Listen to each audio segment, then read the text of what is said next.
Welcome back to another video. My name is Abby and today we are talking about what really creates your reality. Before I do so, I have an announcement. I have recently changed the way I am taking payments. So if you've been interested in working with me one-on-one, it's now a donation-based payment system. So meaning that there is a minimum payment. If you feel led, you can leave more by putting that in the tip portion. If not, that minimum payment is all you can afford. That's absolutely good.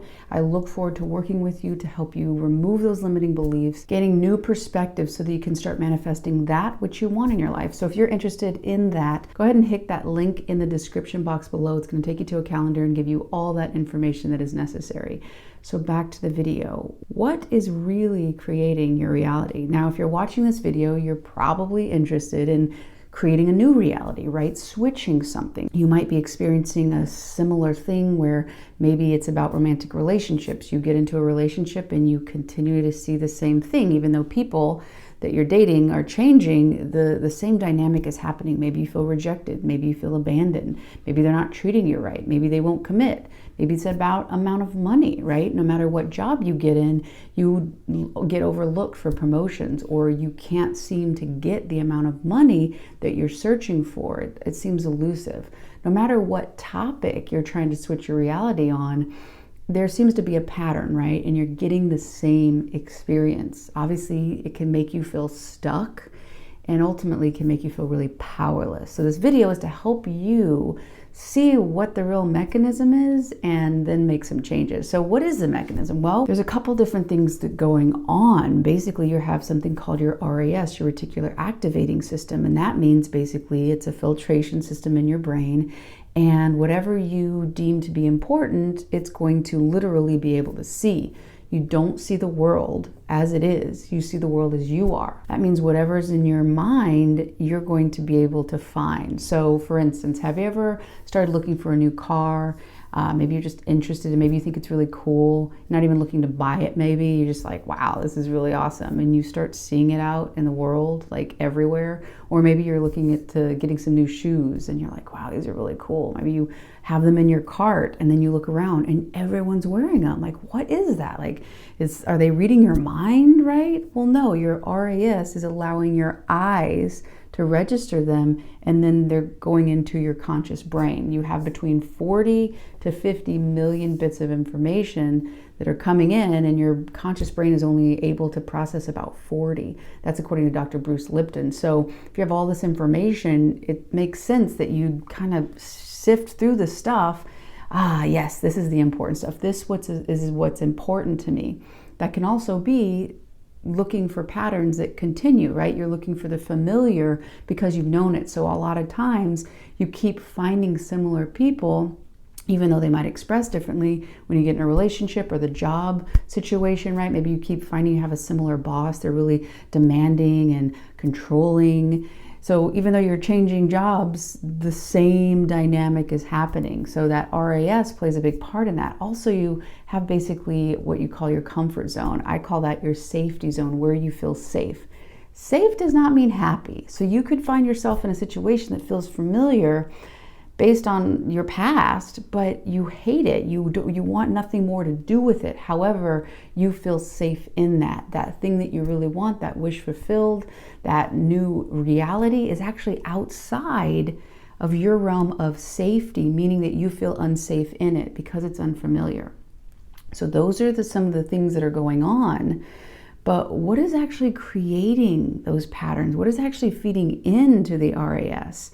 Well, the big thing here is what is really creating your reality is your beliefs. What is a belief?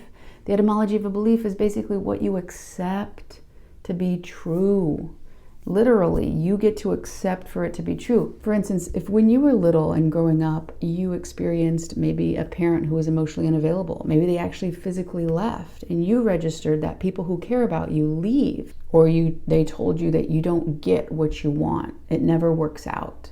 And money is always hard. Whatever category this came from, that is essentially an early on experience, potentially a trauma. And you saw that, you were told that, you learned that, and then you gave that a meaning you gave yourself a meaning based on that. Oh, money's hard to get because I'm not valuable. Or, oh, people I care about leave because I'm not good enough. If I'm not a good girl or a good boy, these things happen. Or potentially, no matter what I do, people always leave. There's tons and tons and tons of different things and experiences that you might have had and meanings that you gave it. So basically, maybe that happened about 2 years old. Fast forward 20, 30, 40, 50 years later, you're still living off of the meaning of what happened to you at 2 or 4 years old, which is totally understandable because you never went back to re-reason on it. Meaning that you have a belief about yourself, deep unconscious. That belief is giving emotions to you, right? Those emotions are making you think thoughts. Those thoughts are then leading to choices that you make in your life, which leads to a certain behavior because it's habitual, right?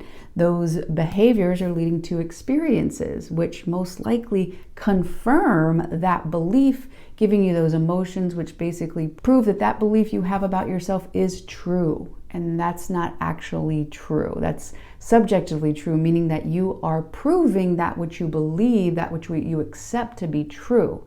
So the beliefs that you have about yourself, about not being valuable, about being abandoned, about being neglected, whatever meaning you've given yourself and that experience and what it means about you, that gave you a belief. And that belief is basically running your life because you're finding situations that confirm that belief. You're using your RAS unconsciously to filter out through and filter through those 30 to 50 million bits, millions of them being disconfirming experiences, meaning that they would disprove your belief. So you want to stay away from those because those are scary, those are dangerous, those are outside of your safety zone, your comfort zone. So you find the things that you're familiar with, you repeat these cycles over and over and over again. So then you have this pattern, aka your life, and even though you're not happy with it, you don't understand that deep inside of you, these beliefs are basically what is connecting you with these outside experiences. And when you start to question your beliefs, you then give yourself an opportunity to have a new emotion. What would it look like for me to experience a loving relationship that's secure? What would it feel like to get that amount of money and feel abundant?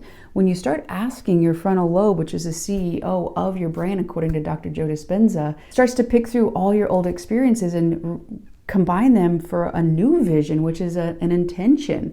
So you can kind of get this new, like, okay, well, what would this be like? Who has shown that behavior in the world? And you start to look for that, you're going to start seeing different things. That's going to give you some new thoughts, which are going to lead to potential new choices, which are going to lead then new behavior, new experiences, and ultimately a new emotion that is going to start disconfirming those underlying beliefs. Until you change your beliefs that you have about yourself, your life will continue to stay the same. If you don't look at why you feel the way you do about yourself, if you don't start using metacognition, which is thinking about the thoughts that you think throughout the day, asking yourself what you really believe you deserve, how you really believe life to be, how you see yourself in life, you will continue to have the foundation to continue to perpetuate what you've already experienced. Dr. Joe Dispenza talks about if you're not defined by a vision of the future, you are then left with the memories of the past, your old belief system.